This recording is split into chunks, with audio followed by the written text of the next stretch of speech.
শুভ সকাল বন্ধুরা।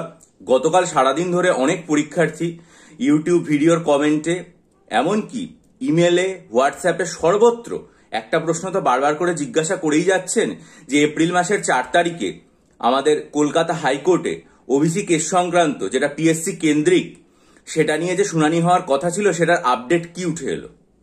আমি কালকে মোটামুটি বাংলার যে প্রথম সারির সংবাদপত্র সেগুলো সবই দেখেছি, কোথাও কোনো রকম আপডেট নেই। ক্যালকাটা হাইকোর্টের ওয়েবসাইট দেখেছি, সেখানেও কোনো রকম আপডেট নেই। তারপর যেটা বুঝলাম সেটা হচ্ছে যে মহামান্য হাইকোর্টের একজন সম্মানীয় বিচারপতি মহাশয় শ্রী তপব্রত চক্রবর্তী মহাশয়ের যে অনুপস্থিতি সেটার জন্যই প্রকৃতপক্ষে 4 এপ্রিল এই কোর্টটার শুনানি হয়নি। কারণ এই ব্যাপারটা কোর্টে ওঠেইনি আলোচনার জন্য। কারণ আমরা জানি যে কলকাতা হাইকোর্টের আরও সার্কিট বেঞ্চ রয়েছে, একই রকমভাবে আন্দামানে যেমন রয়েছে উত্তরবঙ্গেও রয়েছে, সেরকমই কোনো একটা জায়গা, আমি সুনির্দিষ্ট বলতে পারবো না কোথায়, সেখানে এই বিচার ব্যবস্থার কোনো কাজে মহামান্য সম্মানীয় বিচারপতি মহাশয় শ্রী তপব্রত চক্রবর্তী সেখানে উপস্থিত হয়েছেন। ফলে তিনি কলকাতা হাইকোর্টে বর্তমানে নেই। তার এই অনুপস্থিতির কারণেই 4 তারিখে এই বিষয়টা সম্পর্কে কোনো রকম কোনো শুনানি বা কিছু হয়নি। আমি হাইকোর্ট অফ ক্যালকাটার যে ওয়েবসাইট সেটা দেখলাম এবং এই কেসের যে হিয়ারিং ডেট সেটা গতকাল রাত্রি পর্যন্ত এখনো সেখানে 4 এপ্রিল 2025 আপডেট করা আছে। সাধারণত আমরা যেটা দেখি সেটা হচ্ছে যে কোনো একটা নির্দিষ্ট দিনে যদি সেই কোনো একটা ব্যাপারে শুনানি না হয় তাহলে সাধারণত কম্পিউটার জেনারেটেড ডেট হিসাবে সেটা পরবর্তী কতদিন পরে হচ্ছে সেটা পিছিয়ে দেওয়া হয়। কিন্তু এখনো পর্যন্ত হাইকোর্টের যে ওয়েবসাইটে সেখানে এখনো কম্পিউটার জেনারেটেড ডেট এটাই দেখাচ্ছে, অর্থাৎ পরবর্তী কবে শুনানি হবে সেটা এখনো পর্যন্ত সুনির্দিষ্টভাবে জানা যাচ্ছে না।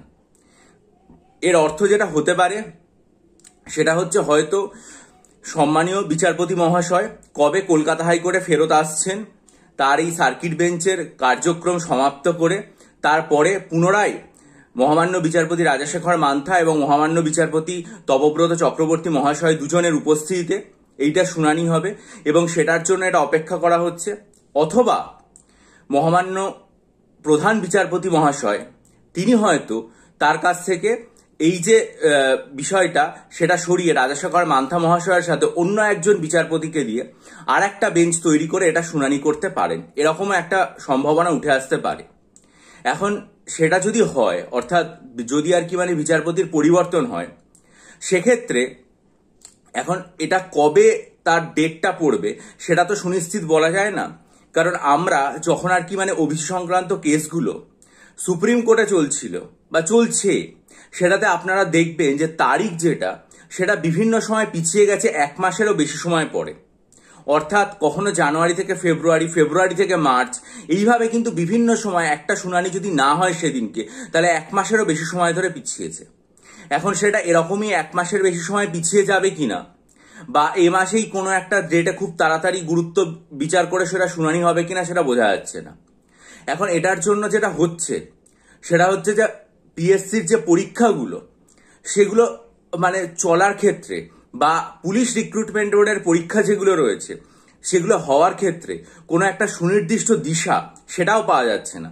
কারণ আমরা তো এটা খুব আকাঙ্ক্ষা করেছিলাম যে মহামান্য বিচারপতি মহোদয়রা তারা নিশ্চয়ই তাদের পর্যবেক্ষণ হিসাবে এটা জানিয়ে দেবেন যে কোনো পরীক্ষায় প্রতিবন্ধকতা নেই, আপনারা পরীক্ষা খুব স্বাভাবিকভাবে স্বতঃস্ফূর্তভাবে চালিয়ে যেতে পারবেন, অনগোয়িং রিক্রুটমেন্টেও যেমন কোনো বাধা থাকবে না, তেমনি নতুন যে সমস্ত পরীক্ষাগুলো এসছে সেগুলোর ইন্ডিকেটিভ অ্যাডভার্টাইজমেন্ট যেগুলোর প্রকাশিত হয়েছে সেগুলোও আপনারা কিন্তু নতুন করে বিস্তারিত বিজ্ঞপ্তি প্রকাশ করে দিন এবং পরীক্ষার প্রসেস চালু করুন। কারণ হাইকোর্টের যে রায় তাতে কোনো রকম কোনো পরীক্ষায় প্রতিবন্ধকতার বন্দোবস্ত নেই, আপনারা খুব স্বাভাবিকভাবে পরীক্ষার প্রসেসটা চালু করে যেতে পারেন এবং যেটা আমাদের সমস্ত পরীক্ষার্থী মহলের তরফ থেকে একটা তীব্র আশা রয়েছে।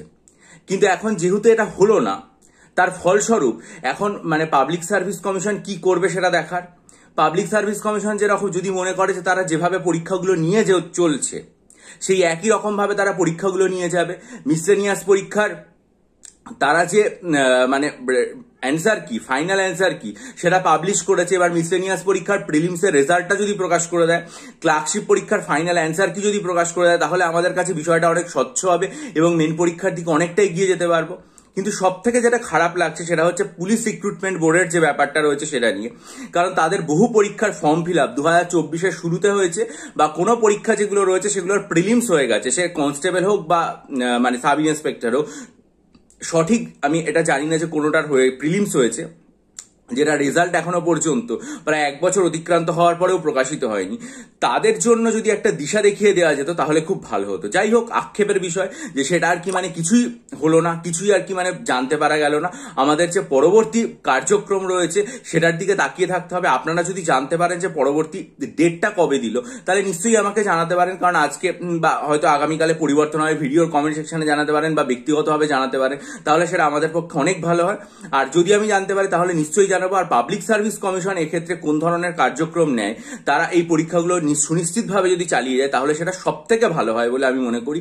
কারণ এটা কিন্তু একটা সুযোগ যে আপনারা যে প্রসেসে নিয়ে যাচ্ছেন পরীক্ষাগুলো, সেই প্রক্রিয়াতে খুব ধারাবাহিকভাবে রেজাল্ট বের করা এবং তাদের আর কি মানে প্রিলিমস এই মেন পরীক্ষা যেগুলো সেগুলোর দিকে এগিয়ে যাওয়া। যাই হোক, এরকম একটা অনিশ্চয়তার মধ্যে পুরো ব্যাপারটা রয়েছে, এখনো পর্যন্ত সুনিশ্চিত জানা যায় না, একটা ধোঁয়াশা, এবং তার পরিপ্রেক্ষিতে পরীক্ষার্থীদের যন্ত্রণা বা দ্বিধা। তাও যদি মনে করেন যে এই পরীক্ষার্থীদের মিসলেনিয়াস ক্লার্কশিপের প্রস্তুতি নেওয়ার জন্য ডেসক্রিপটিভ বাংলা, ইংরেজি, কারেন্ট অ্যাফেয়ার্স এবং অ্যারিথমেটিকের স্টাডি মেটেরিয়াল নেবেন, তাহলে ডেসক্রিপশন বক্সে ইমেল আইডির মাধ্যমে আমার সাথে যোগাযোগ করুন, এবং অবশ্যই 19 জানুয়ারি, 9 ফেব্রুয়ারি এবং 2 মার্চের ভিডিও মনোযোগ দিয়ে দেখুন। ভালো থাকুন, বিজয়ী হন, সফল হন। চ্যানেলটা সাবস্ক্রাইব করে বেল আইকন প্রেস করুন, আপনাদের মূল্যবান মতামত দিন এবং নিজেদের যে লেখাপড়া সেটা চালিয়ে যান। কারণ মনে রাখবেন, লেখাপড়ার প্রস্তুতি যত যন্ত্রণা, যত কষ্টই হোক, সেটা কিন্তু বন্ধ রাখলে চলবে না। তার কারণ হচ্ছে এটাই যে যদি এই পরীক্ষাগুলো যেভাবে পাবলিক সার্ভিস কমিশন নিয়ে চলেছে সেইভাবে নিয়ে চলে, বা কোনো পরীক্ষার ডেট যদি এখন অ্যানাউন্স হয়ে যায়, তাহলে কিন্তু আপনার হাতে প্রস্তুতি নেওয়ার মতো কোনো সময় থাকবে না। তাই এই সময়কালটাতে আপনাকে কিন্তু ধারাবাহিক যে প্রস্তুতি সেগুলো একটানা নিয়ে যেতেই হবে। আপনার বিজয় কামনা করে আজকে ভিডিও শেষ করলাম। ভালো থাকবেন।